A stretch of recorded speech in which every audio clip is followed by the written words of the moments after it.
like a Hellcat.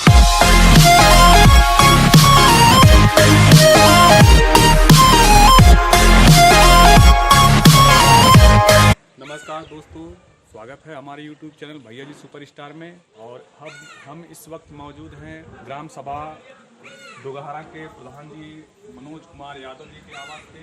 आइए उनके बारे में जानते हैं और कुछ समझते हैं।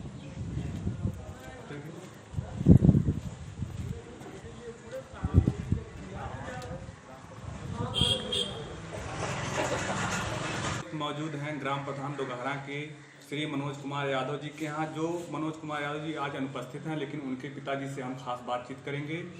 नमस्कार सर। नमस्कार। अब आप पहले ये बताइए, आप अपनी राजनीतिक यात्रा कहाँ से शुरू हुई? देखिए, मेरा बचपन मेरे माता पिता के देन से मैं अपना पूरा जीवन काल पुलिस विभाग में एक पुलिस इंस्पेक्टर के पद पर रह करके और भ्रष्टाचार को मिटाने के रूप में रह करके, और मैं हमेशा ही 40 साल सेवा किया। और सेवा करने के बाद मैं जब वापस लौटा तो मेरे दिल में ये जिज्ञासा पैदा हुई कि इस गरीब दुखिया जनता के लिए कोई यहाँ पुरसाहाल नहीं है। तो उसके लिए मैंने ये अपने दिल में दिमाग में मेरे उठा कि इनकी मदद के लिए यदि मैं और देश के जनता के लिए या अपने गांव के परिवार के लिए इसके जगाने के लिए मैंने ये काम किया। तो मैंने प्रधान के रूप में अपने बच्चे को। आपके जो विकास कार्य बता रहे हैं उसके बारे में कुछ एक एक करके संक्षिप्त में बता सकते हैं? मैंने जो विकास का कार्य ग्राम सभा में कराया है, जो 35 साल से अधूरा पड़ा हुआ था, वो सड़कें मैंने हर जगह बनवाया। और जो है स्कूल का जो कायाकल्प करने की जो योजना थी वो कायाकल्प मैंने कराया। इसके बाद जो है ये नाली और नाली का जो है नाली, तो गांव की नालियों को मैंने सही कराने का संकल्प लिया है। और ये निश्चित रूप से, चूंकि इस समय कोरोना की बीमारी से देश ग्रसित हो गया है, इसलिए मेरे सामने मेरे दरवाजे पर उसके निर्माण के लिए ईंट और सामग्री रखा हुआ है। और इसको जो ही लॉकडाउन माननीय प्रधानमंत्री द्वारा खत्म होता है, इसके बाद इस कार्य को मैं करा दूंगा। आप बताइए प्रधान जी, ये कि कोरोना को लेकर के आपकी क्या तैयारी थी? कोरोना के आने के बाद जो है मेरे द्वारा जो माननीय मुख्यमंत्री और माननीय प्रधानमंत्री का जो निर्देश मुझे प्राप्त हुआ है, उसका मैंने अक्षर से पालन किया हूँ और करा रहा हूँ। और यदि कहीं कोई आदमी व्यक्ति बाहर से आ रहा है तो उसके लिए मैंने स्कूल में उनके खाने पीने रुकने के लिए प्रबंध किया हूँ, व्यवस्था किया हूँ। सवेरे शाम उनके लिए देख रेख करना। और कुछ 1-2 बाहर से आए तो उनको मैंने अपने PSC भेज कर उसको जांच भी मैंने करवाया है। वो उसमें किसी प्रकार का कोरोना से मैं सुबह शाम यदि कोई जनता मुझसे मिलती है तो उनको ये है कि ये कोरोना के संबंध में उनको बताता हूँ कि अपने ये जो सरकार का दिशा निर्देश है और दूरी बना के रखें, जागरूक करते रहते हैं। सवेरे शाम को मैं प्रतिदिन 8 बजे से 10 बजे तक सभी लोगों को सामाजिक दूरी बना करके बैठाता हूँ। और बैठाने के बाद और सभी लोगों को मैं ये संदेश देता हूँ कि ये देश इस समय बहुत विषम परिस्थितियों से गुजर रहा है। क्योंकि ये बीमारी है, इस बीमारी को निजात पाने के लिए सबका एक कर्तव्य बनता है, सबकी एक निष्ठा होनी चाहिए कि इसको जड़ से खत्म किया जाए। इसलिए हमारी दूरी बनाकर आप लोग कोई भी काम करने जाएं, क्योंकि देहात का गांव है, देहात का माहौल है, इसलिए मैं सबको अपने स्तर से संदेश देता हूं कि सामाजिक दूरी बनाए रखें। और इससे आपको कोरोना को मात देना है। और इसको माननीय प्रधानमंत्री जी का, माननीय मुख्यमंत्री जी का निर्देशों का पालन करें तो निश्चित रूप से हम लोग मिलकर कोरोना को निजात पा जाएंगे। इस समय प्रधान के पद पे हैं, आपका आगे का लक्ष्य क्या है?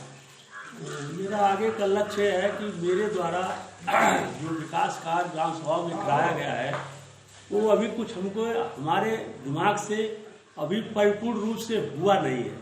जो मेरी इच्छा है, मैंने देश विदेश में जो घूम करके मैंने देखा है वो चीज़ मेरे दिल में कोसता है कि जो मैं चाहता तो अभी उस रूप में ये चीज़ें नहीं हो पाई हैं। तो विकास का काम, ये जनता का सहयोग इसी तरह से बना रहा और जनता ने मुझे एक बार मौका पुनः दिया तो मैं इस गांव की इस दिशा में लाकर खड़ा कर दूंगा ताकि अगले को लगे कि वहाँ का एक विकास की एक धारा मुख्य धारा से जोड़ा गया। आपने बताया कि शुरू से लेकर के अब तक इतना स्ट्रगल, इतना मेहनत किए हैं, तो आने वाले युवा वर्ग को आप क्या अपने द्वारा संदेश देना चाहते हैं? मैं 40 साल में जो परिश्रम के अलावा जो एक वो लिखा है, स्लोगन लिखा हुआ, परिश्रम के अलावा मनुष्य के पास कोई रास्ता नहीं है।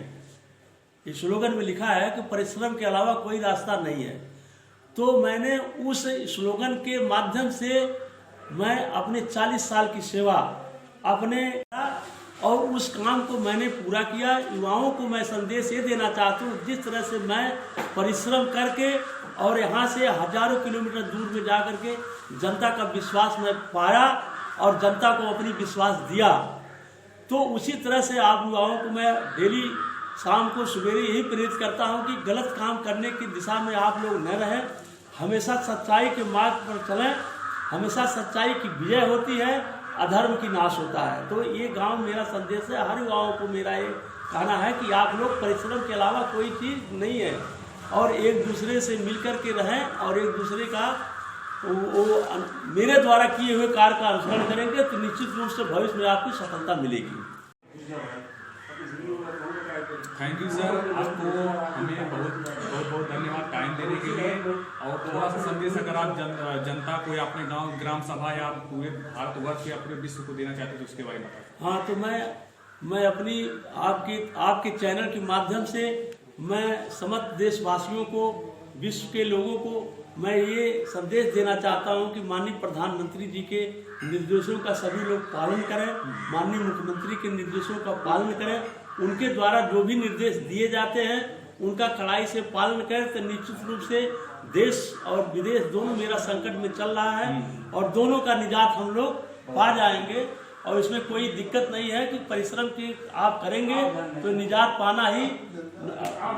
बहुत बहुत धन्यवाद कि आप लोगों ने इस धूप में कड़ी मेहनत करके मेरे पास आए और मेरे द्वारा जो भी कार्य हुआ है उसकी समीक्षा किए और उसके बारे में मैंने बताया। और उसके लिए मैं ये कहना चाहता हूँ आप लोगों को कि ये मेरा अभी ये जो मेरी सोच है उस सोच तक मैं अभी तक पहुँच नहीं पा रहा हूँ, इसलिए कि ये बहुत दिनों से जो कोई काम अधूरा रहता है तो उसको पूरा करने के लिए बहुत समय की आवश्यकता है। 5 साल का समय कोई बहुत समय नहीं होता है, उसके लिए एक बार और समय मिला तो इस चीज को मैं ये जनता को, नवयुवकों को दिखाना चाहूंगा कि उन्होंने 10 साल के अंदर उन्होंने कहां से क्या इस गांव को कर दिया और जो 35 साल में नहीं हो पाया। बहुत बहुत धन्यवाद। प्रधान जी ये कह रहे हैं कि अगर हमें एक बार और अवसर मिला तो जो भी काम पेंडिंग में पड़े हुए हैं वह लगभग इस बार पूरा हो जाएंगे। थैंक यू सर, और खास करके चैनल को सब्सक्राइब करिए, लाइक करिए और शेयर करते रहिए।